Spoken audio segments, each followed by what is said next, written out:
Blood everywhere, knife in hand. Memory, gone. Therapist, useless. Family, worse. Ghost, actually the most helpful person in her life right now. Linda, rest her soul. Got her face skinned off and still showed up to work. Respect the dedication.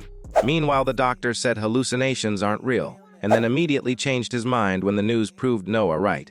Sir, you went to school for how long? This Manhwa is not okay, and neither will you be after this recap. Let's go. The story starts on a rainy night with our protagonist holding a knife while looking at a badly wounded person who lies bleeding on the floor, pleading for their life. However, our protagonist ignored their plea and covered their mouth with their hand. At that moment, someone began to call her and ended up waking her up. In the end, our protagonist, whose name was Noah, was only having a nightmare while reading a book to a little kid. Once she asked him what had happened, he replied by asking his aunt why she had stopped reading. Our protagonist then apologized before saying that she should have dozed off, before asking him where they were. However, the little kid didn't want her to resume the story and asked her to start over. Luckily for him, Noah complied and said that she would start from the beginning.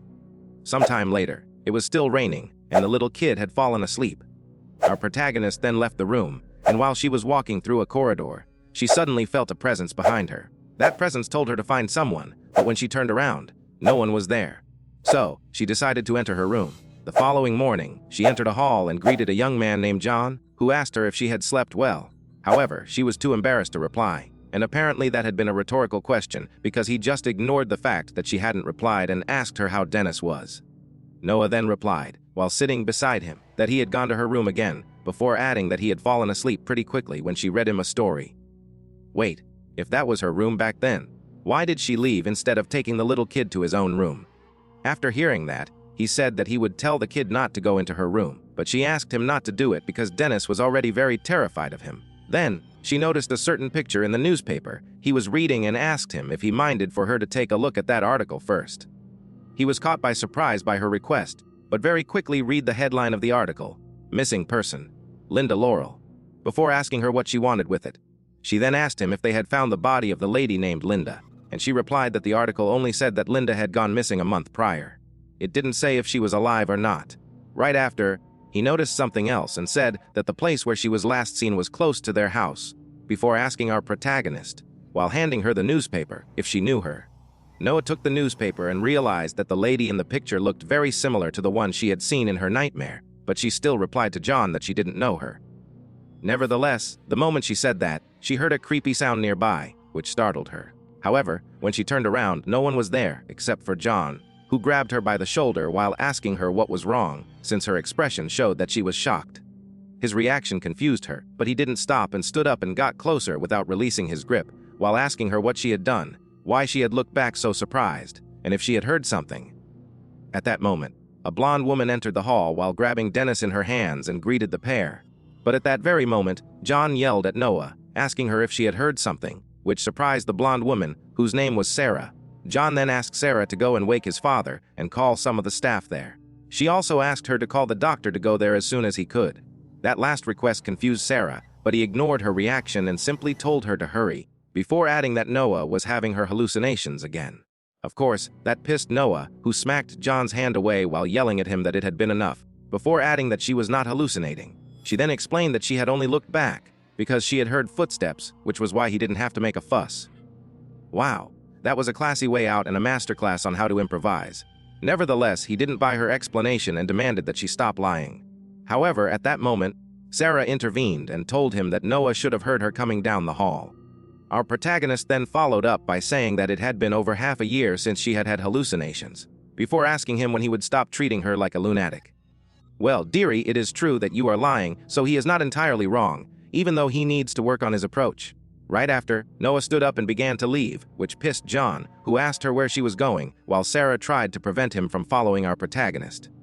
At that moment, Noah stopped while opening the door and asked John if she needed permission to go to his room, before adding that she was sick of it all. Almost immediately, she left the room and slammed the door. "Hey, that door is innocent!" John then began to yell Noah's name, before telling Sarah that our protagonist was lying. He was sure that she had been hallucinating before. In fact, he asked the blonde woman to call the doctor, but Sarah quickly replied that if Noah was having hallucinations, then she would have said so. After all, she had never lied about it. You sure about that? You sure about that? Sarah then told John that he should get ready for work, before adding that since his father was staying home that day, he didn't have to worry about it. Meanwhile, our protagonist was outside the hall, but she hadn't moved away and was reading the article in the newspaper when she suddenly made a decision. Sometime later, a maid was playing with Dennis while telling him that since Mommy and Daddy were busy that morning, they should not bother them. After hearing that, the little kid told the maid that he wanted to go to his aunt's room, and the maid complied. Shortly after, they both arrived at Noah's room, and the maid knocked on the door while saying that they were going in. Nevertheless, when they went inside, there was nobody inside, which disappointed the little kid. As for our protagonist, she had gone to see a doctor. In fact, at that moment, the doctor introduced himself while asking her if that was her first appointment with him. He then asked her to have a seat, and the consultation began. A while later, the doctor, whose name was Rooney, had heard her story about experiencing hallucinations again after half a year. He then asked her if there was a reason why she had gone to see him when she already had a doctor who was treating her. Our protagonist immediately replied that she would rather her family not know that she was having hallucinations again. Of course, the doctor asked why that was, and she told him, while remembering the nightmare from the night before, that when she had hallucinations, her family got scared of her. The doctor wrote down that detail in his notes, and Noah added that, more importantly, she didn't think that she was just hearing things. While saying that, she showed the doctor the article from the newspaper and said that she already knew, before that article came out, that Linda was not just missing, but was murdered. She then told the doctor that Linda was locked in a dark place, beaten and abused. Furthermore, the killer had skinned her face off while she was still alive, before brutally murdering her. Finally, she said that Linda kept telling her that, which made our protagonist think that Linda wanted her to find the killer.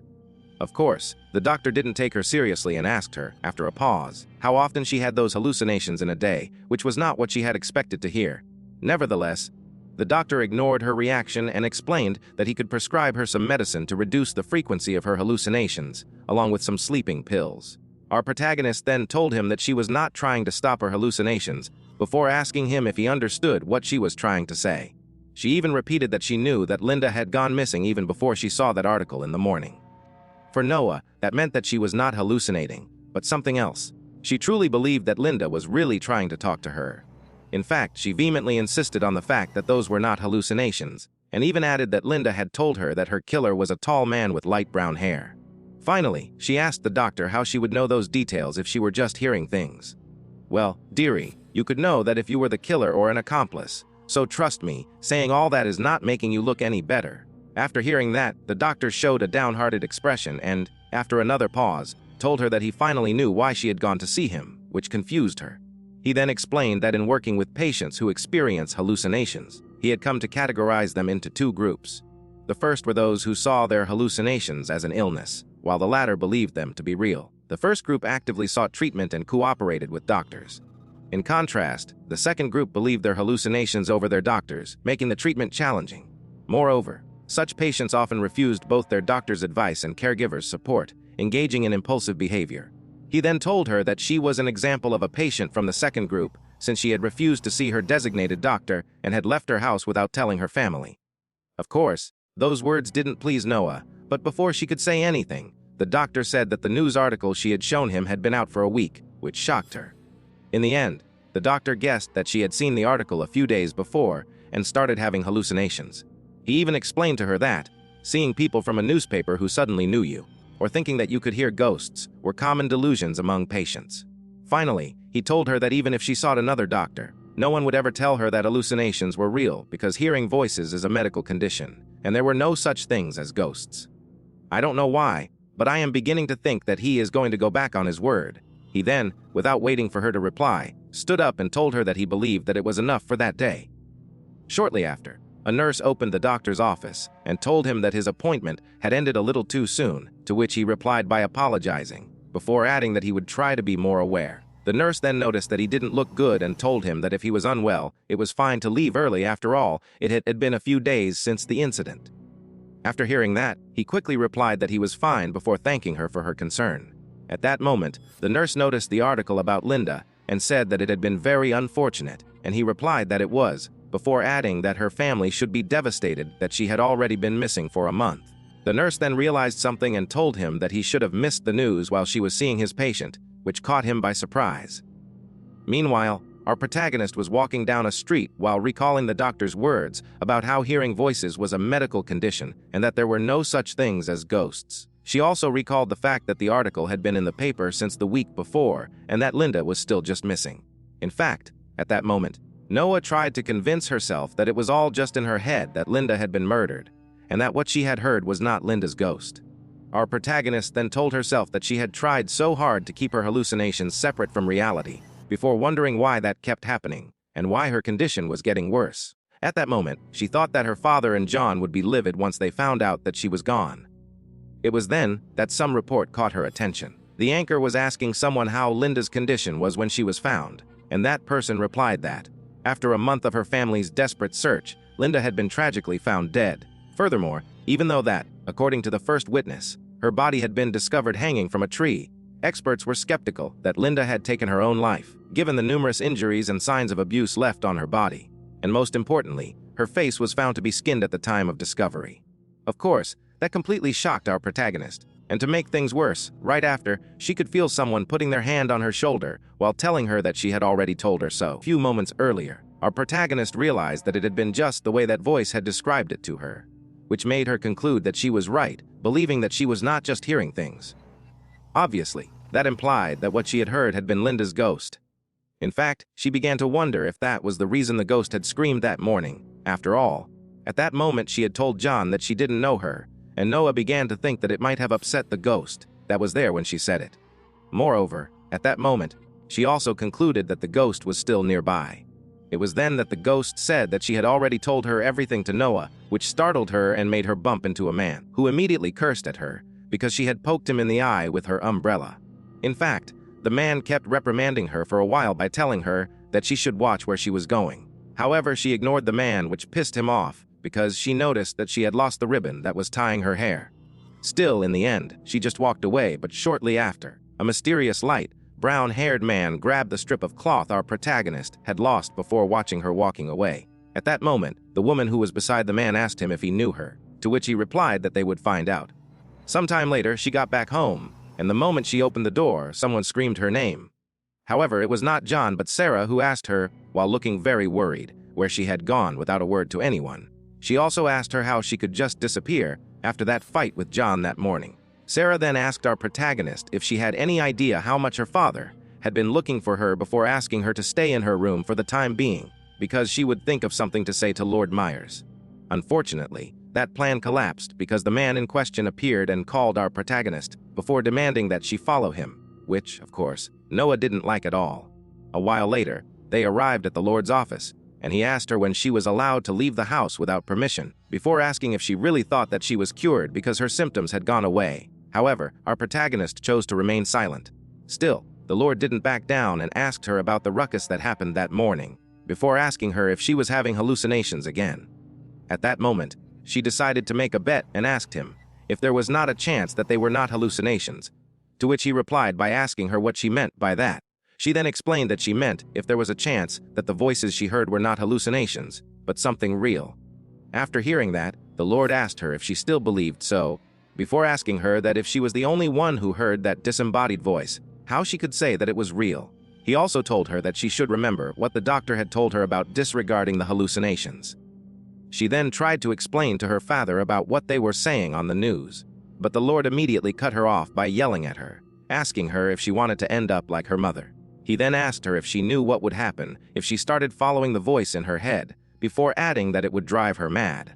He then explained that it was not that mad people heard hallucinations, but it was those constant voices that drove people mad, and no matter how kind or gentle a person you were, you would eventually go insane, like how her mother had tried to kill her own child. The Lord then reminded her that if they had taken a bit longer, neither John nor the nephew she loved so much would be there. Right after, Noah's father asked why she was putting herself through that again, before asking her if she had forgotten how her mother suffered from those hallucinations so much that she took her own life. After hearing that, Noah chose to remain silent again, but that time she avoided visual contact with her father, who didn't stop and told her that she didn't have those problems because she had been getting treatment since she was young, not because her illness was any different from hers. Immediately thereafter, he kept pressing by asking her if she really believed that she would still be sane if it were not for those treatments she had had. He even warned her that perhaps she could have ended up hurting Dennis or herself. In the end, he asked her to try to come to her senses. Nevertheless, Noah remained silent, and her father told her that the doctor would visit her that day to resume her treatment, which meant that she had to prepare herself. Those words finally made her react since she knew the implications of resuming her treatment. So, she grabbed one of the Lord's shirt sleeves and told him that there was no need to call the doctor. However, her father insisted by saying that the sooner they treated her hallucinations, the better.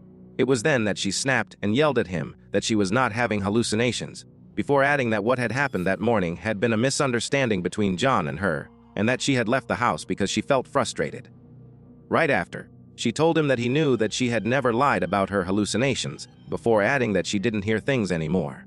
Then, she asked her father to spare her from the treatment.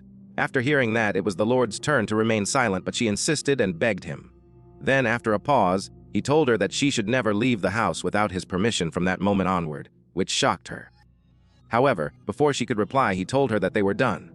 Right after, she began to leave while thanking her father, but he suddenly called her and reminded her that following the voice would only end in someone's death, before asking her to always keep that in mind. Afterwards, she was in her room, sitting on a couch while recalling what the young doctor had told her earlier that day about how hearing voices was a medical condition, and that there was no such thing as ghosts. She then recalled her father's words about the fact that if she were the only one who heard that disembodied voice, she couldn't say that it was real. Still, she refused to believe that it was a hallucination and kept telling herself that it was Linda's ghost speaking to her. The only reason why this is not going to end pretty bad, it is that she is the protagonist and has plot armor. Of course, I might be wrong, and things could still end horribly for her or her loved ones. In Noah's opinion, the best evidence to support her claim was the fact that she knew that Linda had been murdered beforehand. Moreover, she believed that even though her mother had had hallucinations, she could be hearing real voices. Not to mention that she also believed that if it was not an illness, then she could also live a normal life, and she wouldn't have to get treated. Wow, I don't know if I want to know how those treatments are, because judging by her expression, they had to be really awful. I am even imagining electroshocks. Nevertheless, she knew that her father would never believe the voice to be Linda's ghost, so she began to wonder what she should do. Right after, she began to wonder if her father would believe her if she actually caught Linda's killer. Boy, that escalated quickly. At that moment, Dennis entered the room and called her, which startled our protagonist. However, she quickly regained her composure and greeted her nephew before asking him why he had gone there alone and where their parents or nanny were. Nevertheless, the little kid ignored those questions and asked Noah if his grandfather had gotten mad at her because of him, to which she quickly replied that it was not like that. However, he confessed that he had been the one who had told him that she was not in her room, which had made him go mad. After hearing that, she hugged her nephew and told him that he had done nothing wrong, before confessing that she had been the one who had done something wrong. Dennis then asked her what she had done wrong. She then explained that the same way that his parents got mad at him for sneaking out alone, her father had gotten mad at her because she had done precisely that. Right after, the kid called her a liar, before adding that she had lied about her hallucinations, before asking her why she had lied. Then, suddenly, the kid's voice changed, and the whole atmosphere turned creepy when Dennis asked her if she wanted to kill him too. Obviously, that shocked her, but she told her that she didn't want to kill him before asking him why she would want to do that. The next moment, she woke up and realized that she was having another nightmare. However, she didn't know when she had fallen asleep, which made her wonder if she was having nightmares because she had lied to her father. She then recalled the Lord's words about how following the voice would only end in someone's death and realized that he was very firm about it. Finally, she told herself that she couldn't believe that she had thought of catching the killer herself to convince her father. Okay, at least she is coming back to her senses. Right after, she decided to try to explain more about Linda to him, but it was then that she noticed something. What she had believed was sweat was not it. Moreover, her covers were all wet, so she wondered what it was. Right after, she turned on the lamp on the bedside table, and when she did, she realized that the liquid was blood. Moreover, there was blood all over the place. Furthermore, her hand touched a butcher knife that was also covered with blood. Okay, let's pray for that to be another nightmare, obviously. She was shocked and began to wonder what that was and if she had done it. She immediately went to the bathroom to wash herself, but when she returned to her bedroom, it was still covered in blood. She then began to sweat profusely while trembling in fear, especially because on her bed was what looked like Linda's face, well, the skin. However, she immediately realized that it couldn't be because Linda had black hair and the hair of the one on her bed was blonde. Sadly, that didn't solve the problem because it only implied that it was someone else. In the end, someone else should have been killed. Right after, she again recalled her father's words about how following the voice would only end in someone's death. Immediately thereafter, she wondered again if she had really done that because she had no memory of doing anything like that. She then tried to recall the events of that night, but realized that she could not even recall how she had fallen asleep. At that moment, she began to hear a creepy sound, which startled her, and shortly after, Dennis opened the door and entered her bedroom. The little kid, oblivious of the state of the place, tried to hug our protagonist while asking her if he could sleep with her that night. That surprised her, and the little kid said that it would be enough if she stayed with him until she fell asleep, like the previous night. He then finally hugged her, but almost immediately noticed the piece of cloth that was covering the face of the unknown person and asked Noah what it was before asking if it was paint. Luckily, our protagonist was fast enough to grab the little kid's hand before he touched the cloth. She then apologized to him and told him that he couldn't sleep with her that night. After hearing that, he began to cry while asking her why he couldn't sleep with her. Noah then replied that her room was too messy that night, but the kid insisted and began to yell, which made her feel tense. Shortly after, she told him that if he could sleep by himself without crying that night, she would let him sleep with her the following day. That seemed to work because the kid began to calm down and asked her if she would tell his father, to which she replied that she wouldn't because it would be their secret. That made him happy, and he asked her if she would read him lots of stories until it got super late, and she agreed while carrying him in her arms.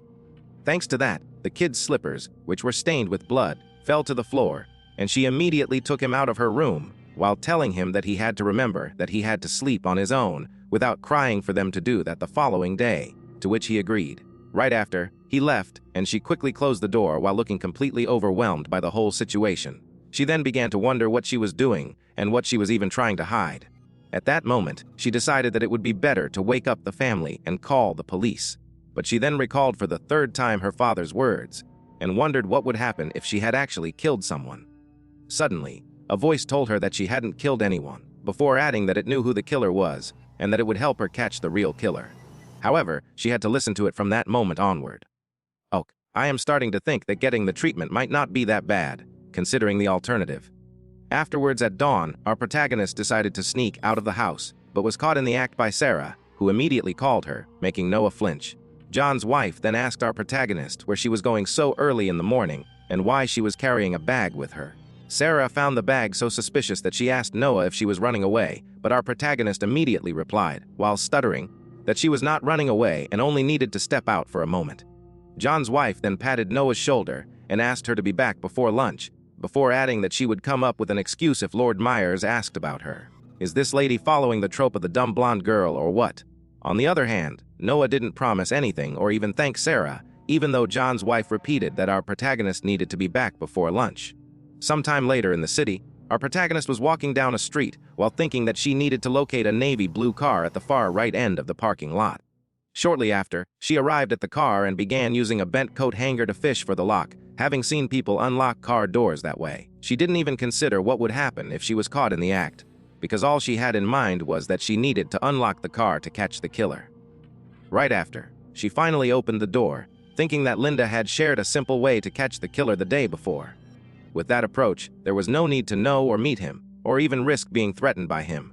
All she had to do was leave the victim's face and the murder weapon in his car and report it to the police. It was just that simple. What about the part of the victim's face appearing in her bed, along with all the blood? Does Noah plan to investigate how that happened? Or is she just gonna go with the, "A wizard did it, okay, ghost, in the case, but you know what I mean," she then thought, while trembling and trying to take the victim's face out of the bag, that the owner of that card had already murdered 2 people. Thus, reporting him would be the right thing to do to prevent future victims. However, she also knew that she couldn't be completely certain that the owner of that car was indeed the real killer. But Linda, the victim herself, had said so. Oh my goodness. In fact, at that point, she admitted that she actually didn't care if the owner of the car was the real killer or not. In the end, her real motivation was that she was not willing to go to prison for something that she didn't even remember doing.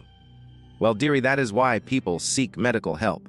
However, she suddenly had some flashbacks about watching something and then facing the silhouette of her mother, and that was what pulled her back to sanity, because right after, she realized that doing what she was doing made her no different from her mother, who tried to kill John after hearing voices. Immediately thereafter, she also admitted that her father was right and that she shouldn't follow the voice inside her head. In the end, She had almost tried to frame someone she didn't even know by lying to her family and following a voice that might not even be real. Right after, she decided that she had to return and tell her father everything. In fact, she also decided that it was better to report that to the police.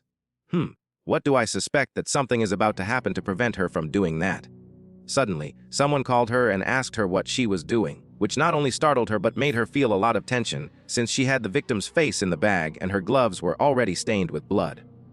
In fact, she began to sweat profusely. On the other hand, after noticing that Noah remained silent, the newcomer asked her what she was doing to his car, which made him realize that the person in question was the car's owner.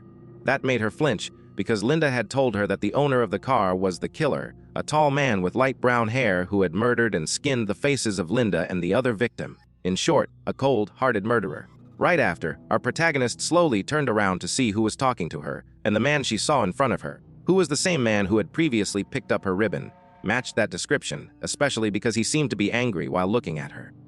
Well, he could be angry because he just found someone trying to mess with his car, just saying. Watching a man who matched the description made Noah feel very uncomfortable. But that also made her think that Linda was right and that the man in front of our protagonist had really skinned Linda's face and killed her. I told you. Of course, whether he was the killer or not, one thing was certain: she needed to get out of there first. Right after, she apologized to him and asked him if that was his car, before adding that she had forgotten where she had parked hers and had ended up confusing his car with hers. That is a very weak excuse. Right after, while keeping her hands behind her back so he didn't see how she was taking the stained gloves off, she told her, while still sweating, that she should have been mistaken. However, the man didn't reply and just remained there silently watching her. That made her feel more nervous, and she suddenly excused herself, trying to leave, but the man then quickly grabbed one of her hands and, while showing no emotions, asked her if she was not going to take her bag with her. That made her realize that she had left her bag on the ground beside the car, and she quickly grabbed it before starting to walk away, while being wary of the young man's moves.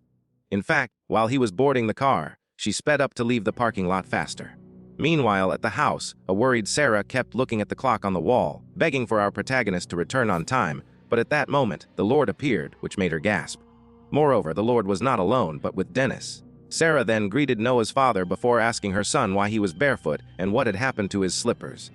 He then replied that he didn't know, and his mom told him that he couldn't leave them anywhere. At that moment, the Lord asked Sarah if Noah was refusing to eat, which made the woman flinch, but she quickly regained her composure and replied that our protagonist was not, before adding that she had taken her meal upstairs because Noah wanted to stay in her room. The man then said that she hadn't shown for dinner the night before, either. At that moment, John appeared and told his father that he had just gotten word from the foundation.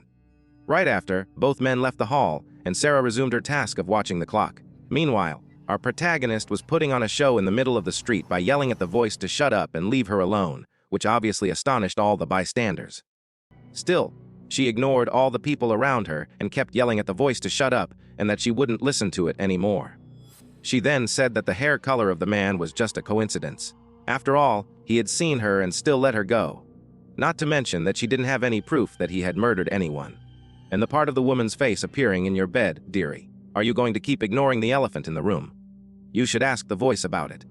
As for the voice, it said that since our protagonist didn't believe it, it would make her do so. The voice then added that she was different from her mother because she was not ill and didn't need treatment. The word treatment again triggered something in Noah, and the voice, after noticing the opening, asked her to let it prove that she was not crazy. The only thing she had to do was to follow what the voice said, just that once. This is getting nowhere at this point. In the end, our protagonist decided to do it without knowing that the man in question was watching her from a building nearby. Moreover, that man was in an apartment filled with newspapers. At 1 p.m., John entered the hall and called Sarah, making her jolt. However, her wife quickly regained her composure and told him that they should eat. Nevertheless, while she was telling Dennis that it was lunchtime, she overheard John telling one of the maids to get Noah from her room, because she needed to stop being cooped up in there. Almost immediately, Sarah yelled at John, which surprised both her husband and the maid, and even Dennis seemed surprised. Still, the blonde woman ignored their reactions and asked her husband if they could talk. They then left the hall, and when they were alone, John asked her what was happening, to which she replied by telling him that he couldn't tell her father what she was about to say. Right after, she came clean to him, which shocked him. His first reaction was to scold his wife, but he then thought better and asked her if Noah had even said where she was going, to which Sarah replied that our protagonist had said that she would be back by lunch, which meant that she should be there soon.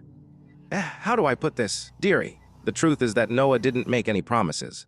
Obviously, John snapped at her wife since she didn't even know where Noah had gone. Not to mention that she had let her go even after he had told her the day before that our protagonist was having hallucinations. Immediately thereafter, she tried to leave the house, but Sarah tried to stop him. Right after, she demanded her to move away because he needed to find his sister. At that moment, the blonde woman was pissed and slammed the door, which surprised her husband. Sarah then told him that Noah couldn't be trapped in there forever. After all, she was a grown woman and should be allowed to leave without permission or supervision. If not, they should just admit her to the hospital.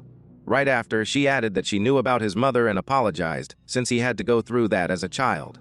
But she then reminded him that it had nothing to do with Noah, before adding that it was not like his sister had been the one who hurt him. She then said that if he doubted his sister's sanity, he might as well keep Dennis away from our protagonist. After hearing that, he yelled at her, saying that he would never let his son go near Noah if she started to hallucinate again. Immediately thereafter, she yelled back at him, saying that Noah had said that she was not having hallucinations, before asking him if he didn't trust his sister. After all, as a family, they should be trusting and supporting her, not doubting what she said. Sarah, who was not aware that her son was hearing everything, also added that our protagonist had been very good with her treatments too, before saying again that he should at least trust Noah. At that moment, Dennis called his mom and told his parents not to fight. That caught the couple by surprise, and John immediately crouched beside his son while telling him that they were not fighting. At that moment, John noticed a drawing the kid had in his hands and asked him what it was, to which Dennis replied that it was his aunt's room. That shocked John because the picture depicted a room full of blood with 2 people inside. Moreover, one of the 2 people was also covered in blood. This is beginning to go south. Meanwhile, our protagonist drove her car to a cabin in the middle of a forest. Then she got out and began to walk into the forest, following the voice's instructions until she found what looked like an abandoned shed. The voice then told her that they had arrived at their destination, and Noah tried to open the shed's door. Shortly after, she went inside and, after a while searching, almost bumped into a corpse that was hanging. That totally shocked her, and the voice asked her if she finally believed it. Sometime later, the young doctor from before was in his office speaking to someone on the phone. He was telling that person that he was in the office taking care of some things before agreeing to meet up and head somewhere together. At that moment, someone knocked on the door, causing the doctor to finish the call before telling that person to enter. Right after, our protagonist opened the door, and the doctor was surprised after seeing her. He then began to ask her something, but stopped in the middle of the phrase, changing his mind. He then told Noah that she was not holding any appointments that day. However, the woman, who looked frightened, told him that she needed his help before adding that he would be the only one who would believe her. That confused him, but made him comply and listen to what she had to say. She then explained that she had found the body of a blonde woman dressed in white, whose face had been skinned off. At first, she wanted to call the police, but she then realized that it would be hard to explain everything. Right after, she added, while trembling, that they might think that she had done it, before asking the doctor if she understood. However, the doctor decided to remain silent, but Noah didn't care about it and asked him if he had seen on the news that Linda had been murdered, because if he had, he should know that our protagonist was right. She then said that she was not having hallucinations since she was the only one who knew that she had been murdered. After all, hallucinations couldn't tell her something like that beforehand. Not to mention that there was no way she could have found that body in the middle of the woods on her own. There is a way, dearie, if you are the killer. Noah also added that Linda had seen the murderer put the body there and had told our protagonist where to find the warehouse. At that moment, the doctor finally replied and told her that she should share what she had just told him with her family and schedule an appointment with the doctor who had treated her before. That shocked her, and she asked him if he didn't believe her. Nevertheless, before he could reply, he stood up and asked him why he couldn't see the truth, before repeating that she was not hearing voices, and that she was talking to Linda. However, the doctor remained firm and replied that she was hallucinating, before adding that the news about Linda's murder had already been out before their counseling session. He had already confirmed that with the nurse. So, he believed that she had probably seen it before the session and had made up her story then. Noah then snapped and yelled at him, swearing that she hadn't seen it on the news before their session. Something hard to believe, considering you don't even know how you fell asleep the night before. Nevertheless, when she was trying to explain that there was no reason for her to lie about having watched the news about Linda's murder, she quickly realized, by reading the doctor's expression, that there was indeed one reason if she was not well, He then told her that, as he had said during their session, she needed to start by acknowledging her illness. However, she quickly cut him off by laughing and asked him what he was talking about. She then asked him how he would explain the blood in her room, the smell of the blood, and the texture of the skin she had felt with her own hands. Finally, while showing a creepy expression, she asked him if she had imagined all of it too. Wow, dearie, you are practically forcing the doctor to call the police at this point. But she didn't end there and asked him if he would believe her if she saw it and felt it himself, which began to make the doctor feel nervous, especially when she told him that she could show it to him right away if he wanted. After all, she had the evidence right beside her in her bag. Unfortunately, at that moment, she realized that the bag was not there. That shocked her, and she began to wonder where it was. She then thought that she might have left it in her car, but she didn't remember leaving it in the car. Right after, she wondered if she had lost it in the woods, before remembering that the last time she had seen it was when that man told her to take it. At that moment, the doctor interrupted her thoughts by calling her, and she immediately told him that losing the bag was no big deal because there was blood all over the covers in her room. Moreover, she knew where the body was, so she asked him to accompany her. Sadly, the doctor, who was clearly uncomfortable with the whole situation, refused and told her that she was mentally ill before adding that pursuing her delusions would only make the treatment harder. However, she cut him off by grabbing his arm and repeating that it was not a delusion, before adding that he would believe her once he saw the body himself. Not to mention that they could also catch Linda's killer. I could bet that they would find nothing in that shed or in her bedroom, which is going to be annoying, by the way. He tried to calm her down by calling her name, but she said that her family would never believe her, before vehemently adding that he was the only one who had listened to her. She even added that she had been seen by Linda's killer that day, which meant that she might end up being killed. Finally, she begged him to help her just that one time. At that moment, someone knocked on the door and appeared in the office, and that person was the mysterious man from before, which shocked our protagonist, who immediately began to wonder what he was doing there. Noah then wondered if he had been following her. She even thought that he might have started following her since the moment she ran into him that morning. In fact, she considered the possibility of him being the one who had taken her bag. Nevertheless, she couldn't understand why he was doing it or what he was trying to do. Suddenly, he smiled at her and introduced himself. The doctor then apologized to him for keeping him waiting, and the light, brown-haired man replied that he didn't know the doctor had a guest before adding that he could take his time and go down when he was ready. However, the doctor quickly replied that they could go right away, which made Noah flinch. Right after, the doctor told Noah that he only provided care within the hospital, before adding that verifying her claims outside those walls was beyond his scope. I have to say that the doctor is being reasonable here. Noah tried to argue, but was interrupted by the light, brown-haired man, who quickly said that the doctor shouldn't be so harsh, before adding that if it was because of him, he could tag along, although he was not exactly sure about what needed to be verified. That would be an amazing picnic out there, especially considering the expression the young man is showing. Still, the doctor insisted on refusing, saying that the others were waiting, but Noah interrupted him by grabbing his arm without saying anything. That gesture was noticed by the light, brown-haired man, who said that it looked like she had more to say before adding that he would head down and give them some space, and that resemblance will increase if he ends up being a murderer. Once the light, brown-haired man left, the doctor told Noah that they were not scheduled that day before adding that he had other matters to attend to. But our protagonist cut him off, saying that the light, brown-haired man was the man who had killed Linda, which shocked the doctor. Almost immediately, the doctor sighed, opened the door, and politely invited her to leave while saying that he still needed to tidy his room and turn off the lights. However, she didn't take no for an answer and insisted, but the doctor replied that he didn't want to force her out. That made her comply, and once outside, she began to wonder what to do next since there was no point in sharing more with the doctor, because he wouldn't listen. Then, while flinching due to being drenched courtesy of the rain, she still wondered what she should do. It was then that she noticed that the light, brown-haired man was in front of her car, and before she could say anything, he asked her if she had truly mistaken her car for his. After all, from the model to their prices, they had nothing in common. I told you. It was a weak excuse. Immediately thereafter, Noah wondered how he knew that it was her car, and then she told her that she had never said that it was her car. After hearing that, the man simply gave her a weird smile while saying that he had a feeling that it was her car since it matched the color of her shoes. Well, if our protagonist is smart, she could still pretend that it isn't and walk away.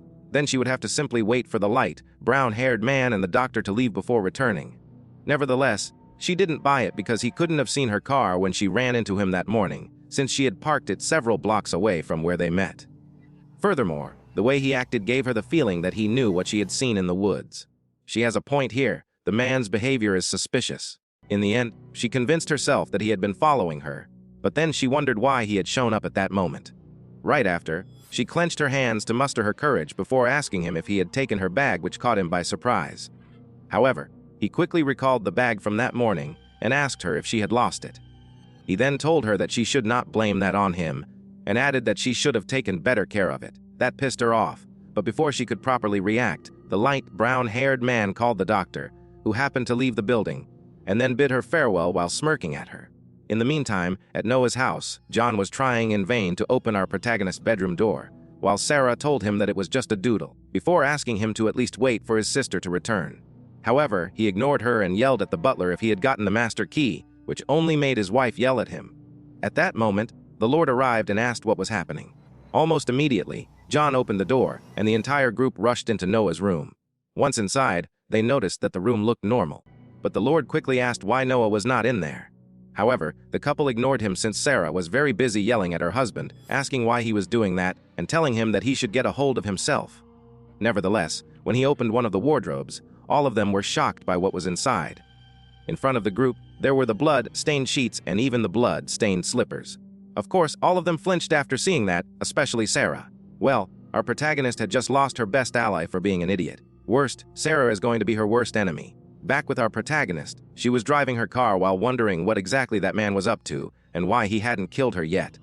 After all, if he had been following her, he could have killed her in the woods. Better, he could have killed her the night before instead of leaving all that blood behind with the victim's face. Nevertheless, it was then that she realized something. That man already knew where she lived. She then wondered if that was the reason he had let her go. After all, if he knew where she lived, he could kill her whenever he wanted to. Still, she thought that things were going to be fine because Linda would help her find the evidence to prove he is the killer. In the end, she just needed solid proof that he killed someone, so she could call the police. Things are far from being fine, dearie. Noah entered her house and met with Sarah, who was waiting inside in front of the door. Our protagonist then quickly apologized, saying that she had lost track of time, but her sister-in-law cut her off by saying that she should hurry up and go to her room. That made Noah realize she had been discovered because she also noticed Sarah's shaken expression. Noah ascended the stairs with her heart hammering in her chest, thinking that her family had seen the bloodstains in her room. She then wondered what she could tell them. Right after, she wondered if she should be honest and tell them that she had woken up and found her room that way. But she immediately dismissed the idea because her father would never believe her. She was sure that he would think she had either hurt herself or someone else. Not to mention that it would only make him more convinced that she was having hallucinations, which would make him have her start her treatment right away, and Noah knew that she couldn't let that happen at that moment, since a killer was going after her. Finally, she arrived at her bedroom, opened the door, and stepped inside. There, her father and her brother were waiting for her, and after seeing their faces, she wondered what she should do. Right after, Linda told her that it was okay, and added that she just needed to trust her. Yes, I am calling the voice Linda. I have decided to believe in Noah for now. The Lord spoke first and told her that she had left the house without permission 2 days in a row and asked her what her excuse was that time. However, since our protagonist remained silent, John snapped and yelled at her, demanding she say something and asking her what she had done and why there was blood all over the place. Luckily, his father cut him off while Sarah was entering the room. Then, the Lord said that they had found blankets covered in blood in her room the day she had disappeared without a word, before adding that they deserved an explanation for all that. Almost immediately, our protagonist replied, while showing an expression that invited skepticism, that it was abnormal uterine bleeding, which shocked everyone, Sarah included. Noah then explained that she had had some unusual bleeding, so she had scheduled an appointment with her OB. Gee! How convenient it is to have a personal ghost that studied medicine. Furthermore, knowing that they would all be worried, she decided to keep quiet about it. Right after, John yelled at her again, demanding that she stop lying. He even grabbed her by her shoulders and shook her while saying that she had obviously been hallucinating. Right after, he asked her if she had cut herself and where she had cut herself. Immediately thereafter, Sarah intervened and pushed John away while telling him that Noah was ill and asking him to stop, which surprised our protagonist. Of course, she should be surprised. The plot armor is over 9,000 at this moment. John was flabbergasted at his wife's reaction and asked her what she was doing, but right after, his father cut him off by telling Noah that the doctor would be there shortly. The Lord then added that, by then, they would know whether she was really ill or having hallucinations, which shocked her again. Her father also said that if it was proven that she was really unwell, he would apologize for doubting her, But if it turned out that she had deceived him, she could forget about leaving the house again. A while later, the doctor arrived, and after exchanging some courtesies, he asked Noah how long she had been out of the house, to which she replied that half a day or so, again showing a robotic expression. The doctor then asked her where she had been, and she replied that she had gone to an OB-GYN clinic in the city, then to a nearby park. Immediately thereafter, he asked her when she had started to hear voices, and she replied that she hadn't heard any recently. Does the last second count as recently? Afterward, the doctor told the Lord that he wanted to talk to him and John. Our protagonist then left while thinking that she had followed what Linda had told her, but she was not sure if the doctor would believe she was not having hallucinations. After all, that doctor had always been very meticulous. Well, unless that ghost can brainwash people, the doctor should not believe Noah, at least not without double-checking her story. It is as easy as asking her which clinic she went to and what doctor she saw, and going there to see if that is true. Right after Sarah, who was carrying Dennis in her arms, asked our protagonist how her session was. Then, she asked Noah why she hadn't told her that she was feeling sick. After all, if she had done it, Sarah would have gone to the hospital with our protagonist.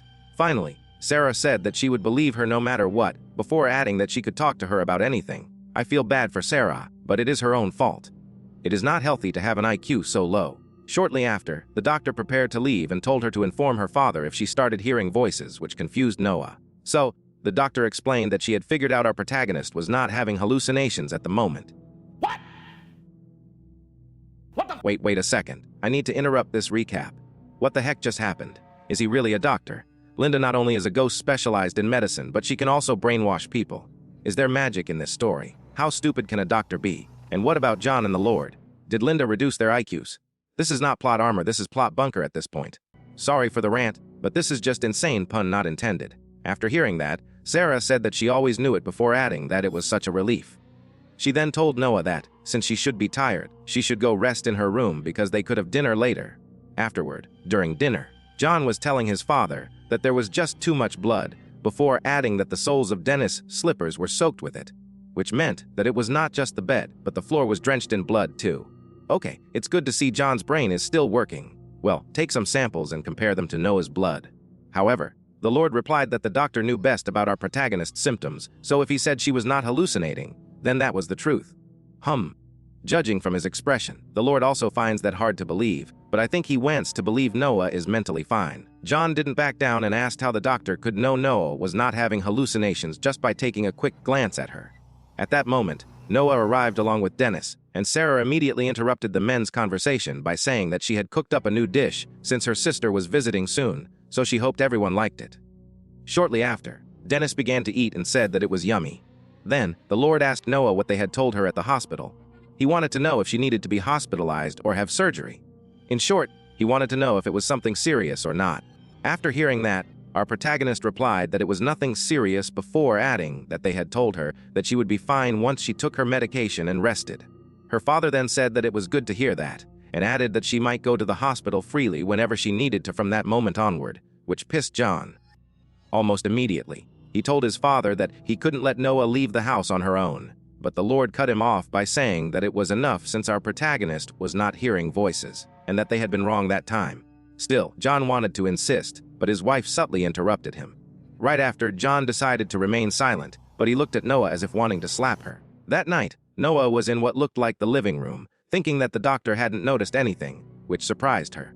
After all, he had always known when she had her symptoms. Then she began to question whether she was doing the right things and to feel guilty because her family genuinely believed what she said, except for John. Well, she is not doing the right thing, and if things end up well for her and her loved ones, it will be because her plot bunker can resist even nuclear bombs. She wondered if it was right to keep lying, despite their concern, just based on what Linda had told her. However, she then told herself that she couldn't let herself waver. Moreover, she was aware that if she started treatment, she wouldn't be able to do anything. Not to mention that the killer could show up any moment. At that moment, she saw through the mirror the silhouette of a man standing behind her, which startled her. Almost immediately, she turned around and pointed her lamp toward the figure just to find out that it was not the killer but her brother, who was looking at her while showing an angry expression. Noah quickly asked him what he was doing there before adding that she was making sure all the doors were locked. He then replied that she had never done that before, and she explained that there had been a murder case. Right after, she told him that she was off to bed and added that he should turn in as well. However, when she was about to leave, he called her and asked her if she resented him, which caught her by surprise. John then explained that he believed that she did, since he always tried to keep her in the house, before adding that he had no other choice and that he hoped she understood that it was all for the best. Finally, she apologized, and that touched our protagonist because Noah smiled at him before replying that it was fine and that he should go and get some rest. The plot bunker finally tamed John.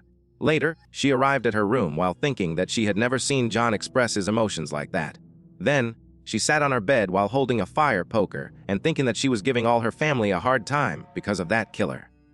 After all, if not for him, Linda wouldn't have been killed, and Noah wouldn't have to lie to her family. She is taking the concept of bending the truth to new heights. In her mind, if not for the killer, she wouldn't have to feel so threatened. Besides, until she found solid proof, she couldn't report that to the police or tell her family, which meant that she needed to get through the night first. She was sure that the killer would return since he knew where she lived, and she also believed that if he thought that she was asleep and dropped his guard, she might have a chance. Moreover, he wouldn't be able to get in so easily that time with all the windows locked. Her plan was simple, striking back the minute she heard something. In the end, she was not willing to get herself killed and have her face ripped off like that. Thinking of her face made her recall her bag, and she began to wonder what had happened to it. At first, she believed that the killer had taken it, but if he planned to take it, it made no sense that he had prevented her from leaving it behind that morning. So, if he was not the one who had taken it, then it was a complete mystery where the bag was. Meanwhile, at some apartment, a second light brown-haired man arrived, and the black-haired man inside told him that he was late, to which the light brown-haired man replied that he had been through hell all day thanks to someone. The light brown-haired man also added that if the other hadn't gotten caught, he wouldn't have to go through that himself. The black-haired man then said that she didn't know that some woman was going to call the cops before asking what was in the bag the light brown-haired man was holding, and if he had bought it to stash what he had stolen. The light brown-haired man then replied that he had stolen the bag, and the black-haired man asked if the other had gotten away with stealing something that huge. Right after, the light brown-haired man replied that the lady who carried it was a total psycho before adding that she didn't notice when he took the bag from her. The light brown-haired man then began to take out the things inside while saying that it was sad because she seemed young and pretty, which made him wonder how she ended up going crazy. The black-haired man then said that you couldn't judge girls by their looks. However, when he was about to say something about the woman who had called the cops on him, he stopped because the other groaned after taking out a blood-stained wallet. However, the light brown-haired man didn't realize it was blood and wondered out loud if there was ink inside the bag since it was all wet. At that moment, he groaned again after cutting a finger with a sharp object that was inside the bag. The black-haired man then said that the other should always check what was inside before using a stolen bag. Right after, the light brown-haired man turned the bag upside down and began to shake it so all that was inside fell to the table, and almost immediately, both men panicked after seeing what was inside. Back with our protagonist, she suddenly woke up and, while holding the fire poker tightly, wondered when she had fallen asleep and if she had been asleep for long. Right after, she noticed something in her bed beside her. Noah began to wonder what it was before noticing that it was warm and heavy. Immediately thereafter, she wondered if it could be a person, even though it was not big enough to be a whole body. Of course, that last thought made her panic, thinking of the possibilities. Still, she turned on the lamp on her bedside table and discovered that it was Dennis, who was sleeping beside her while holding a book. It was then that she recalled her promise and began caressing the kid's head while sighing in relief and mentally apologizing to his nephew because she couldn't keep her promise. She also thought that it had been a good thing that the killer hadn't shown up yet and decided, while grasping the fire poker, to stay awake until morning. After all, she believed that the killer wouldn't be able to break in once it was bright out with people moving around the house. Oak, now we can confirm that this story is not taking place in Latham. The following morning, she woke up again and noticed that she had fallen asleep again. Moreover, Dennis was not in bed, and she assumed that he had already gotten up. Right after, she put on her slippers and began to walk around the room, wondering if something had changed and if the killer had shown up. She then changed her clothes and went downstairs, where she greeted a maid and met with Sarah and Dennis. Right after, John's wife asked our protagonist if she had slept well, to which Noah replied that she had before asking how Sarah had slept. However, when she asked Dennis how she had felt, she noticed that the little kid was trembling while hugging his mother's leg. It was clear that the kid was frightened, and Noah, after noticing that, crouched in front of him while calling him. Still, the kid refused to let go of his mother and simply asked our protagonist if he was okay, to which Noah immediately replied that she was. Almost immediately, the kid ran toward his aunt and hugged her tightly. Noah quickly carried his nephew in her arms, while saying that someone was acting weird that day, to which Sarah replied that he was probably scared after watching the news. At that moment, the anchor was saying that authorities were taking a certain murder as part of a serial killing. Sarah then added that, apparently, Linda's killer had murdered another person, which made our protagonist think that the police had found the second body. At that moment, Sarah told Noah that since the new body had been found near their house, a lot of police officers had gone there that morning. John's wife then asked her sister-in-law if she was not disturbed by all the noise, to which Noah replied that she hadn't noticed at all. However, in that instant, Noah took notice of something important. The new body had been found near their house, which didn't make sense because the warehouse she had found the day before was far from their house. Right after, the anchor added that, at the scene where the second victim, Susan, was found, investigators also discovered a pair of red women's shoes, which did not appear to belong to the victim. That piece of information shocked our protagonist, especially when she saw the shoes on the screen. Meanwhile, the anchor said that authorities had announced that they were working to determine who those shoes belonged to and if they were related to the case. At that moment, Noah wondered how her shoes had ended up there, the same way a bloody face appeared in your bed perhaps. Afterward, Noah returned to her room and confirmed that her shoes were gone. She then recalled leaving them there before going to bed the night before. Almost immediately, she also remembered Rooney's friend's words about the car matching the color of her shoes, and immediately concluded that it was him. I am beginning to suspect that author, San, is preparing a plot twist where that guy is not the actual killer. It's just so obvious that it is him at this point that I am starting to have second thoughts about it. Noah concluded that he had gotten into her room while she was asleep. In fact, she deduced that he had deliberately moved the body close to her house before taking her shoes. At that moment, someone knocked on her door and made her flinch. Luckily, it was Sarah who was carrying Dennis in her arms.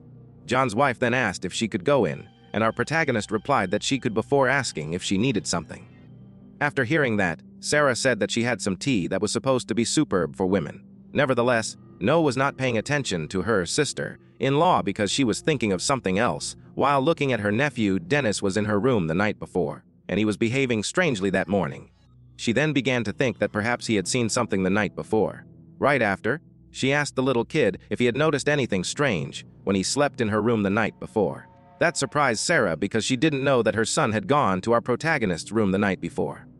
However, Dennis suddenly screamed while repeatedly saying that he hadn't gone to Noah's room the night before. The little kid ended up hugging his mother tightly while repeating that he hadn't gone, and Sarah quickly tried to comfort him. On the other hand, Noah was shocked by her nephew's reaction, especially because he was grabbing his mother's dress as if there was no tomorrow. Afterward, while they were having breakfast, the Lord asked Sarah when her sister would arrive, to which she replied that her sister had said that she would be there the following morning. The Lord then replied that he would arrange for someone to pick her up. In the meantime, Noah was wondering what could have happened the night before. She also thought that Dennis seemed to know something and wondered if the little kid had caught a glimpse of the killer. Meanwhile, Sarah was refusing the Lord's assistance since she could go herself to pick up her sister, while her father-in-law insisted, saying that they had to be careful with that murder case near their house. Back with our protagonist, she was thinking that there were some issues with her theory because, apparently, there was no trace of him intruding, according to the police. That made her wonder how the killer had gone inside and why Dennis was not speaking up if he had seen the killer the night before. And what about Noah being the killer? Is that so crazy to consider? She might be schizophrenic, or she might have a split personality. That would explain Dennis's behavior, especially the part where he asked her if she was fine. Noah also wondered why the killer had just taken her shoes and why he hadn't killed her yet. At that moment, Linda began to whisper something in her ear, but her thoughts were interrupted by her father, who called her and asked her if she needed to go to the hospital that day, to which she replied that she didn't because she was fine. John then added that, since there was a murder nearby, Noah should put off going even if she needed to. Right after, he asked why the killer had left a pair of women's shoes next to the victim, to which the Lord replied that perhaps it was not left there, but lost. Almost immediately, Sarah dropped the bomb and said that the killer could be a woman. That night, Noah was sneaking out of the house while thinking that Rooney's friend had definitely gone into her room and taken her shoes. She then thought that she would not be played by him anymore and that she would find proof before he struck. She just needed to do as Linda said. What she didn't know was that a terrified Dennis was hidden nearby watching her. Meanwhile, the light brown-haired man and the black-haired man were in a car driving like mad, while the latter said that they needed to burn the bag. However, the former refused, saying that they should think of the victim. Apparently, the light brown-haired man wanted the bag to be found by the police, which was why the black-haired man was calling him crazy while explaining that the cops would not listen to what they, ex-convicts, had to say. In fact, he believed that they were going straight to the electric chair. Obviously, the light brown-haired man was aware of that, which was why they were leaving the bag in a remote spot and reporting it anonymously. In fact, he believed that his friend had agreed with that approach. And his friend indeed had, but the problem lay in the definition of remote spot. Because the light, brown-haired man planned to leave the bag in the city because he wanted it to be found as soon as possible. On the other hand, the black-haired man considered that a very bad idea. Moreover, the light brown-haired man said that he knew the psycho's face before adding that he was perhaps the only one who knew about that case. He also added that even though he might get by on stealing stuff, he just couldn't let a murderous psycho who skinned people roam free. In his opinion, no human should do that, which was why he would see to it that the killer got what she deserved. However, his friend insisted on saying that with the way they were handling things, they would be the ones getting pinned as the killers instead of her. What they didn't know was that our protagonist passed very close to them while driving to her destination. After driving for a long while, our protagonist arrived at an old building, thinking Linda had said the killer kept everything there. So, she decided she would find anything that could serve as evidence. After breaking in and pulling out a flashlight and a camera, she thought that what she was doing was payback for breaking into her room. However, soon some noises creeped her out, and shortly after, she noticed a weird red light nearby. She hesitated, but walked toward the red light source, and after opening a door, she found herself in what looked like a bathroom. Nevertheless, what completely frightened was the fact that there was a bloody, dead body inside. She had to cover her own mouth to avoid screaming or vomiting while thinking that Linda was right. She could feel her heart hammering in her chest, but she also knew that she needed to calm down because she needed that as evidence. Right after, she tried to take a picture of the place, while thinking that it would be enough for everyone to believe her. However, when she was about to press the trigger, she saw the silhouette of a person moving. That silhouette looked very similar to Rooney's friend, and that made her panic to the point that she immediately left the building. Once outside, she began to pant while thinking that the doctor's friend was truly the killer. She then thought that she needed to call the police right away while recalling that there was a telephone booth nearby. She was sure that if she called at that moment, she would be able to catch him. Sometime later, a police car arrived and 2 cops emerged from it. They immediately took out their guns and began to walk toward the building. Meanwhile, our protagonist was inside her car, watching everything from a distance while wondering why the killer wasn't coming out. She then considered the possibility of the man getting away, but even in that case, she believed that, since it hadn't even been 10 minutes since she had called, there was no way he could have managed to clean up the scene and run away. So, even if he had run away, the police would at least find the body. Moreover, she was sure that he would be caught in no time because she had ended up taking that photo. Right after, she covered her face with her hands while telling herself that everything was fine and that it would all be over soon. Something tells me that things are not going to be that easy, dearie. Nevertheless, when she was beginning to think that Linda would finally be able to rest in peace, the police car left the place, which shocked our protagonist. After all, she knew that they couldn't have searched the entire factory because it was huge. That made her wonder if they had not found the body and what was going on. Then, when she turned on the headlamps of her car, she flinched because just in front of her car was the doctor's friend. He was standing there, with his clothes covered in blood, motionless and looking at her. That made her heart race, but she still managed to react and press the gas to get away from there. She almost ran over him, but she swiftly dodged the car. She drove until it was morning, and when the sun rose, she decided to stop and get out of the car while wondering what had just happened and how he could have been standing there. After all, she had thought that he would be running from the police. However, she told herself that she needed to relax because everything was still fine. After all, even though she didn't know how he had tricked the police, she still had his photo. Then, while grabbing her camera, she thought that once she developed it, everything would end. Suddenly, someone touched her back, which made her flinch and recall what had happened earlier. And that fear turned into a nightmare when she realized that the person who had touched her was Rooney's friend, who smiled at her while calling her name. I have to admit that this cat and mouse relationship that Noah is developing with that man is thrilling, especially if you think that Noah might be the killer and he might be innocent. Almost immediately, she yelled at him, demanding that he stay away from her. In fact, she threatened him with screaming if he took one more step. Right after, while clenching her camera, she asked him when he had started following her and how he had gotten through the police. Afterward, she asked him why she was doing all of that before yelling at him, asking him why he was killing people. Moreover, she wanted to know what he even wanted her to do and what she had done to deserve what he was doing to her. Then, since he remained silent, she yelled at him, demanding that he say something. It was then that Rooney's friend showed a shocked expression before asking her what she was talking about, which caught our protagonist by surprise. Wow, so he knows to show expressions other than smirking. That is indeed surprising. He then explained that he was just surprised to run into her there at that time of the day, so he wanted to say hi. Right after, he turned serious and added that it looked like she should really contact Rooney as soon as she got the chance. Almost immediately, he turned around and began to leave, which left Noah at a loss for words for a few seconds. However, she quickly regained her composure and told him that she had seen him at the factory, chopping up a victim he had just killed. She even dared to yell that she knew it was him before calling him a murderer. However, he simply ignored her and entered the diner nearby, which left her utterly confused. Still, she told herself that she knew it was him. Nevertheless, when she arrived at home, she was already doubting herself. She was beginning to wonder if it had really been him, the man she saw at the factory. However, she ended up believing that it was because Linda had also said that he was the murderer.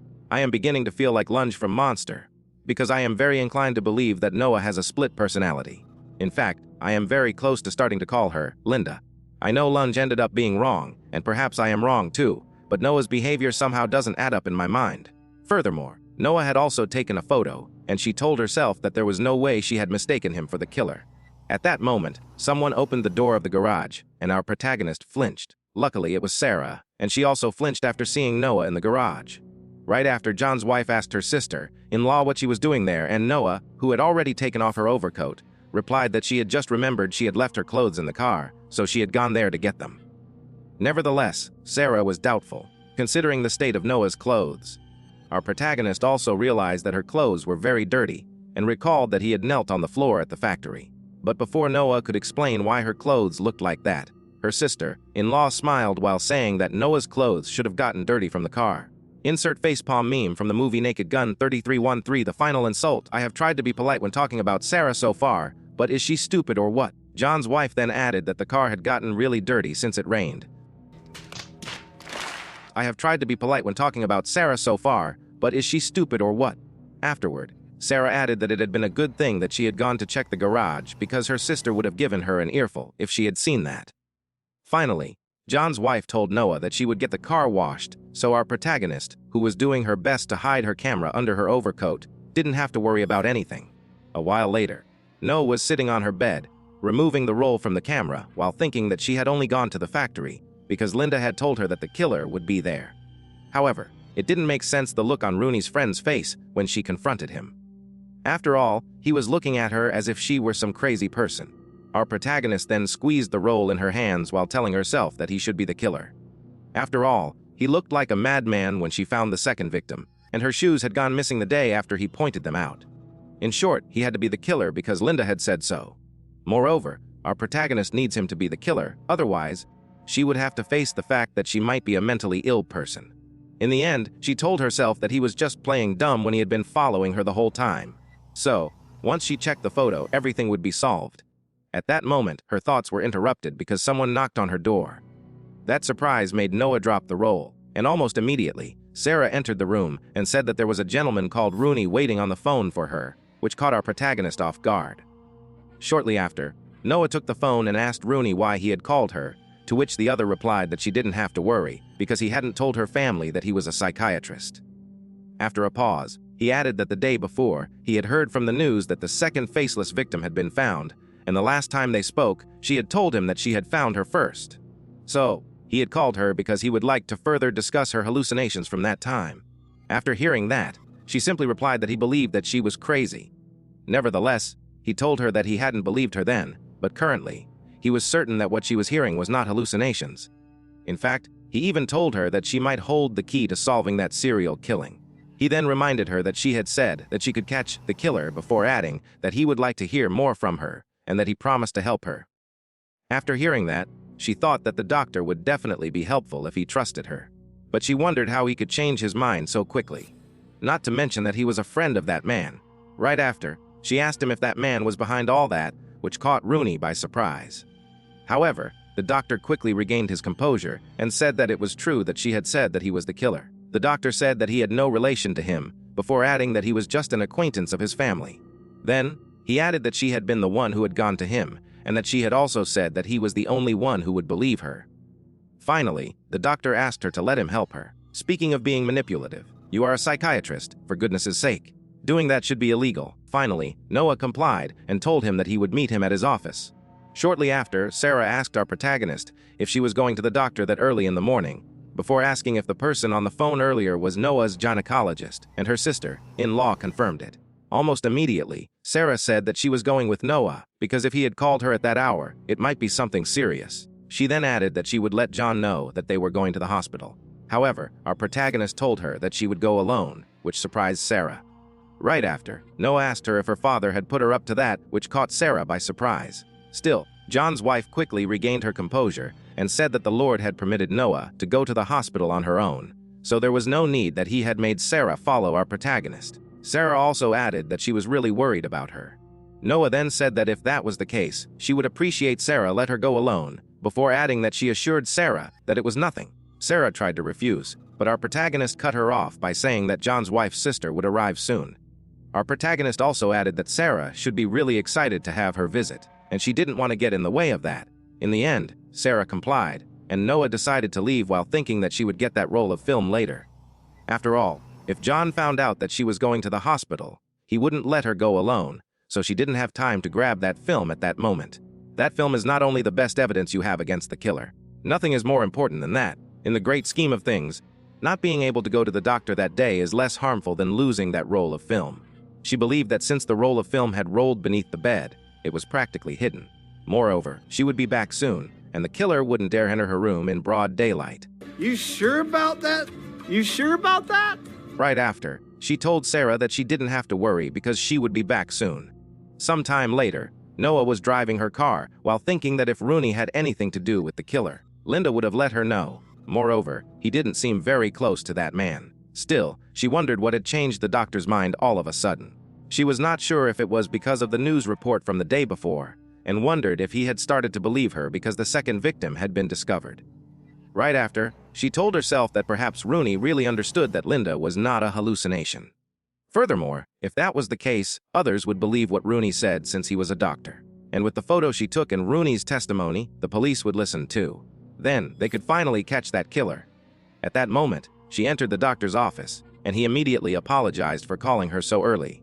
He also added that it had never happened before asking her to take a seat. He even apologized to her for being so rude to her the last time. Rooney explained that he was so flustered by what she had said that day that he couldn't hear her out properly. Moreover, he had somewhere to be as well, and as he had told her on the phone, he did not know that man very well personally. Right after, he said that if she felt uncomfortable talking to him because of that, he would understand, to which she replied that it was fine. After hearing that, the doctor thanked her for understanding before saying that they should start by going over what she had told him that evening.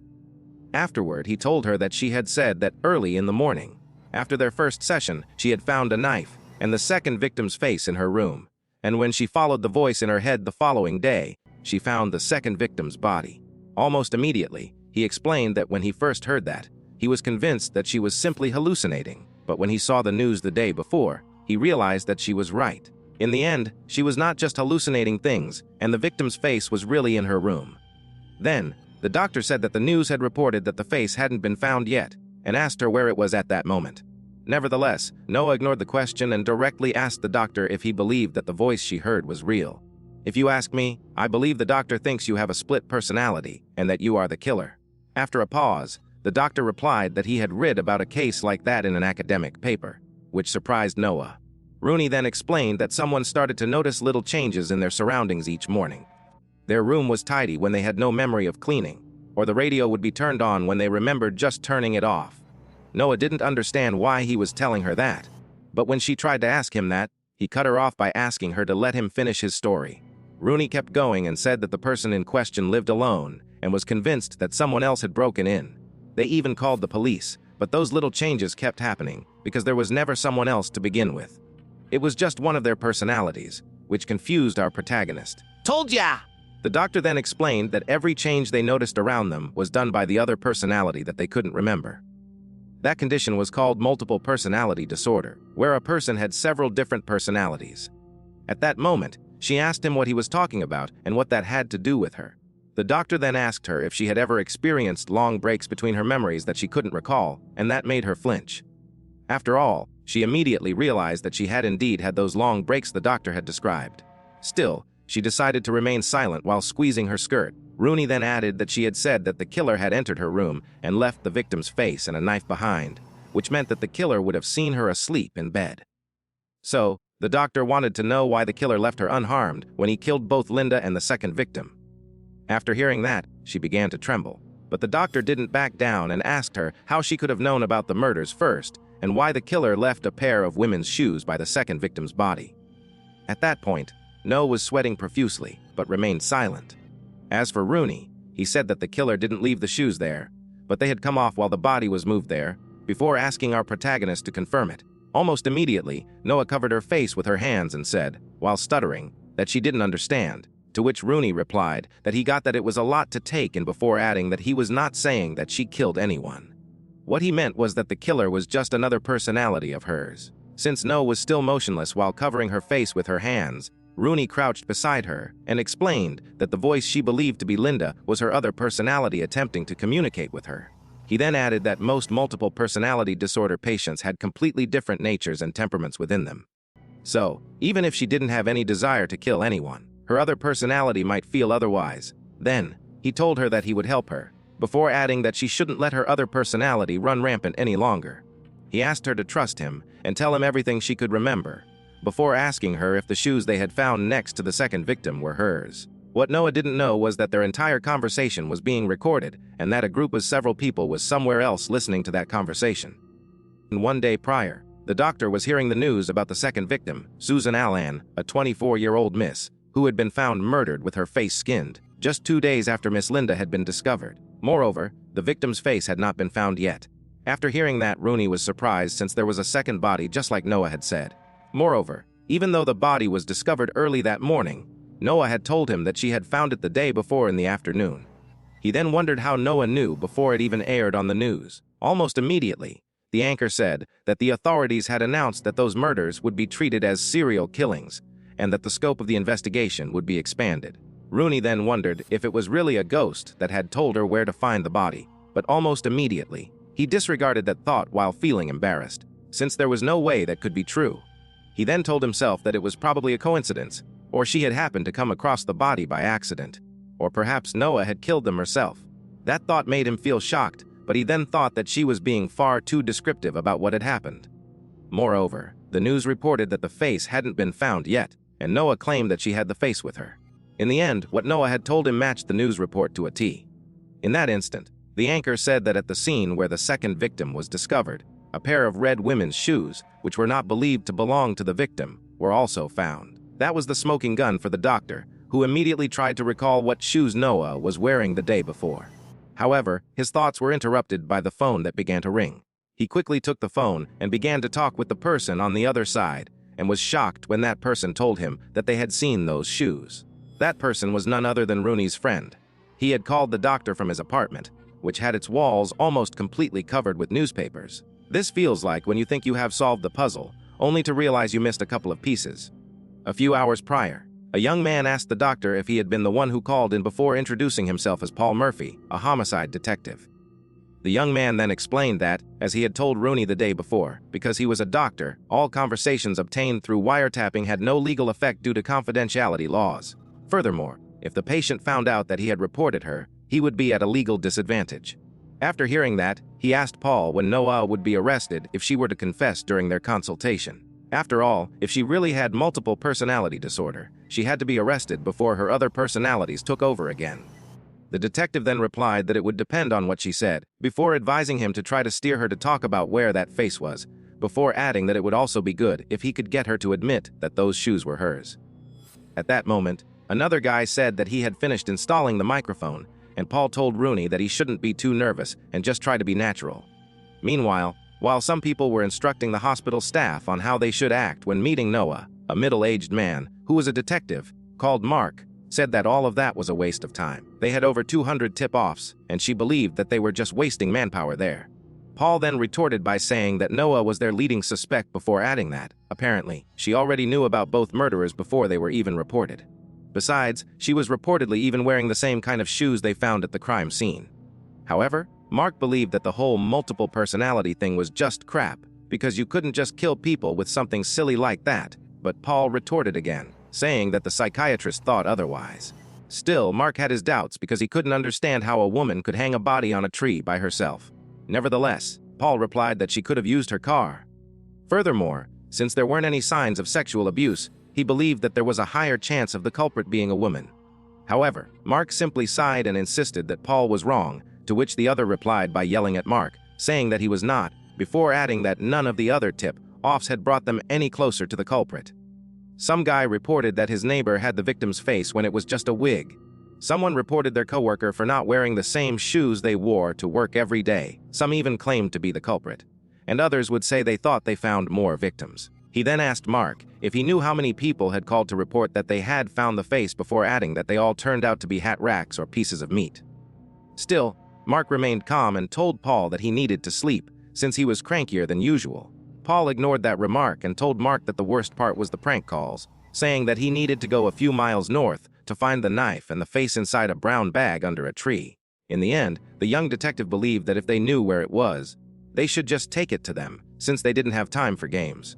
However, Mark didn't seem moved by Paul's suffering and simply said that no matter what the young detective said, what they were doing was a waste of time. At that moment, another man warned them that the suspect's car was pulling in, and Paul replied that they would find out once they listened in. Back to the present, Rooney asked her if the shoes they had found next to the second victim were hers. However, after some doubts and various pauses, our protagonist replied that those shoes were not hers, which shocked the doctor, who quickly said that she was wearing red shoes just like them that day. Did Linda tip our protagonist that their conversation was being recorded? That would confirm beyond all doubt that the ghost is real. Nevertheless, she cut him off by saying that she didn't have breaks between her memory like he had said.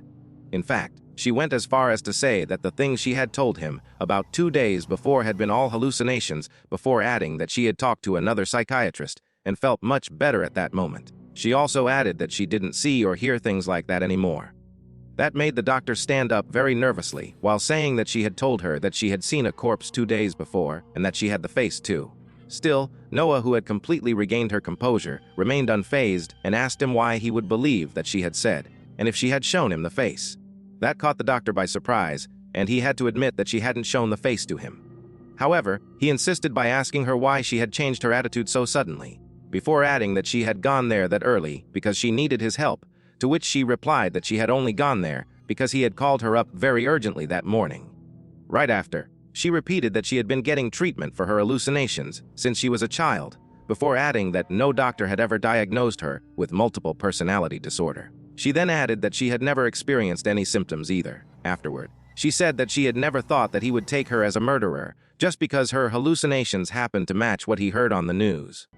In fact, she doubted that he could have given a proper diagnosis after just 2 sessions. He's already dead. The doctor, who had completely lost the initiative and the control of the conversation, tried to stop her, but Noah quickly cut him off by thanking him for his help.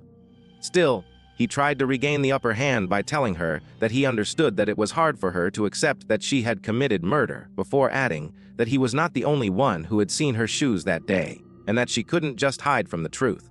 Finally, he told her that he was not going to report her, before adding that he just wanted to put a stop to that and help her, so he just wanted her to tell him the truth. Suddenly, Noah cut him off by hugging him, and while he was too surprised to react, she whispered to his ear that he shouldn't lie because he had already reported her, which made him flinch. Then again, while he was too shocked to react, she grabbed him by the collar and said that she had never killed anyone, was not hallucinating, before adding that it was really Linda. Well, that's checkmate, I suppose. Some minutes earlier, Noah was completely shocked due to what the doctor had told her. She couldn't believe that another personality of hers had killed Linda. She couldn't understand or believe that she had killed someone and had no memory of it. After all, she still had the photo. Right after, Linda touched Noah, which made her flinch, before telling our protagonist that she shouldn't say a word because the police were listening at that moment. Back to the present, Mark sighed and began to leave the room where he and the other cops were listening to the conversation between the doctor and our protagonist. Almost immediately, Paul asked him what he was doing before asking him to remain there. However, the middle-aged man simply ignored the young detective. Once outside, Mark tried to smoke, but one of the nurses quickly told him that smoking was prohibited inside the hospital. Right after, the nurse asked him in a whisper if that woman was really the killer, but the detective signaled her to be quiet since our protagonist was nearby. Right after, they both began to pretend they were scheduling an appointment while he watched our protagonist leave. Meanwhile, the doctor was trying to convince another detective that Noah was the killer. He even said that she had told him that she knew that he had reported her, but the other simply replied that they didn't hear anything like that through the wiretap. Rooney explained that she knew they were listening, which was why she had whispered it in his ear, but the detective asked him if he was trying to get famous by framing his patient as the killer, which made him snap. Still, the detective said that the conversation they heard didn't prove anything. As for Paul, he told Mark that he was right, because all of that had been a complete waste of time. But the middle-aged man quickly said that it hadn't, before adding that the doctor was right, which shocked Paul. Mark then said that Noah knew they were listening in, which confused the other. Right after, the older detective explained that when our protagonist left the consultation room, she had glanced at the room they were listening in from. "Ok, I am beginning to like Mark. He is proving to be such a sloth. Is he perhaps the true lunge in this story?" In the meantime, at Noah's house, Sarah was recalling her last conversation with Noah about the Lord using her to spy on our protagonist. Then, she recalled a conversation she had with the Lord. Back then, she thanked him for being so nice to Noah that day because she was sick, and she knew our protagonist should feel terrible. However, he just ignored her words and told her that if Noah went to the hospital, she had to go with her, which confused John's wife. Still, the man ignored her reaction and added that she had to make sure Noah never left the house by herself. That confused Sarah even more, and she told the Lord that she had told Noah that she could go to the hospital freely. Nevertheless, her father-in-law ignored her words again and added that if our protagonist seemed a bit off in any way, John's wife had to take her back home right away. While Sarah was combing her hair, she thought that the Lord would get upset with her once he found out that Noah had gone out by herself again. However, she believed that it was just the hospital, so our protagonist should be able to go there by herself. After all, it had been half a year since Noah had stopped hearing things. Nevertheless, something didn't add up in her mind. It had been strange that morning, and she wanted to know why the hospital would call her so early in the morning. Moreover, the caller had only identified himself as Rooney, which didn't make sense because they usually said which hospital and department they were calling from. Not to mention that Noah had never spoken that way to her before. Sarah then wondered if Noah perhaps had some sort of terrible illness, before wondering if it was perhaps something worse. At that moment, she began to consider telling everything to John, who was behind her. Nevertheless, she then recalled his reaction last time and decided not to tell him, because it would only make things worse. At that moment, he noticed that something was troubling his wife, so he patted her shoulder while asking her what was on her mind, because she had been sighing a lot. However, Sarah quickly lied by saying that she was just nervous to see her sister again after so long. In fact, she then added that she should go and take a look around the house one more time since she would be there soon. After hearing that, John replied that it was fine before asking her to stop being nervous. "Sarah is truly a natural at getting under my skin. Being that Navi and stupid should be illegal." Shortly after, Sarah saw Noah entering the house and walking upstairs and called her before asking her what had happened and what the doctor had told her, to which our protagonist replied that it was nothing, before adding that there should have been some mistake. Sarah then asked her if she was sure it was nothing and if she was not seriously ill. Nevertheless, without waiting for our protagonist to reply, Sarah quickly hugged her, which caught Noah by surprise. Still, our protagonist quickly regained her composure and replied that she was fine. After hearing that, Sarah hugged even tighter while saying that she was very glad. John's wife then explained that she was so worried because the hospital had called at such an early hour, before adding that she was even thinking that our protagonist might have gotten caught up in some nasty business and that it wasn't the hospital at all. Immediately thereafter, she confessed that Noah's father had indeed told her to go with our protagonist, which meant that he should be really worried about her. Then, Sarah apologized and added that she was so flustered earlier that she had lied about it. After hearing that, Noah said that it was fine, before adding that she had thought that her father might have asked her sister-in-law to do that. Immediately thereafter, Sarah hugged our protagonist tightly again, while saying that she was very glad that Noah was fine. John's wife then asked what kind of doctor called up their patient that early in the morning. She didn't like that at all because she had been very worried. At that moment, Noah's expression darkened, and our protagonist said that Sarah was right before saying that it was a quack. That made Sarah laugh, and shortly after, she said that he didn't sound like a very good doctor. After all, when he called earlier, he didn't even mention which hospital he was from. Moreover, he had just said his first name. At that moment, Noah split her attention and began to think that she had to retrieve the roll of film first, because she would not be able to rest until she could confirm that it was safe. Right after, Sarah finished talking by saying that it was very strange, to which Noah replied that his first impression was not that great either. Our protagonist then said that she was tired, But before our protagonist could say that she wanted to go to her room to rest, Sarah's sister, Helen, arrived along with a middle-aged man. Almost immediately, Sarah went to greet and hug her sister, who asked John's wife how she was, before adding that she looked even prettier, to the point that she hardly recognized her. At that moment, John appeared and greeted Helen, to which Helen replied that he was as handsome as ever, before asking him how he had been. He then replied that he was very well, and then our protagonist decided that it was her turn and greeted Helen too. Nevertheless, Helen completely ignored our protagonist and asked about Dennis before saying that she had gotten him many presents. She wanted to know if the little kid was asleep. Right after, Sarah replied that Dennis wouldn't be up for a while, before adding that Noah had just greeted her and that perhaps Helen might not have heard. After hearing that, Helen acted surprised and immediately apologized to Noah, before saying that her hearing should have gotten worse with age, and asking our protagonist how she was while showing what looked like a fake smile. Something tells me that the old lady was ignoring Noah on purpose, but why is she doing that? After hearing that, our protagonist smiled back before thanking Helen and replying that she was fine. We still don't know if she's the killer. Honestly, iconic behavior. If you enjoyed this recap, like, comment, and subscribe. Linda didn't lose her face for nothing. And if you want part 2, drop the word Linda in the comments. Let's summon her back together.